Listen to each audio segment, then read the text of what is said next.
প্রথমেই বলি sorry guys, because I love it. এটা কেমন জানি প্রতিদিন দুপুরের একটি ডিউটি হয়ে গিয়েছে। কেন জানি এত বেশি আম মাখা খেতে ইচ্ছা করে। এতদিন অনেক অনেক আম গাছ থেকে পেড়ে খেয়েছি, তবে আর গাছ থেকে পারা যাবে না, বিকজ আম পাকার পরেও খেতে হবে। তাই তো আজকে রিফাত বাজার থেকে আম কিনে এনে নিজেই কেটে আমাকে মাখিয়ে দিচ্ছে।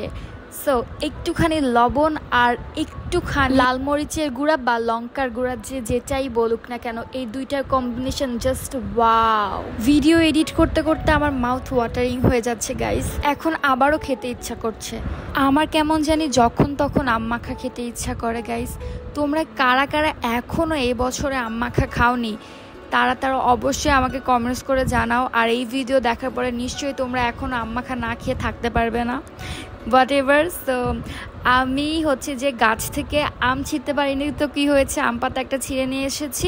কলা পাতাকে খুব বেশি মিস করছিলাম, বিকজ এটা আমার কলা পাতাতে খাওয়ার খুব ইচ্ছা ছিল। বাট তো কী হয়েছে, দুধের স্বাদ ঘটলে মেটাচ্ছি, কোনো ব্যাপার না। তো আমি যে এটা আম পাতার মধ্যে করে খাবো, আর এটার টেস্ট জাস্ট অনেক মজা, কি আর বলবো। সো এটাই ছিল আজকের ভিডিও। ভাবলাম এবছরে আম মাখা খাওয়ার একটি ভিডিও ব্লগ তো তোমাদের সঙ্গে শেয়ার করাই লাগে।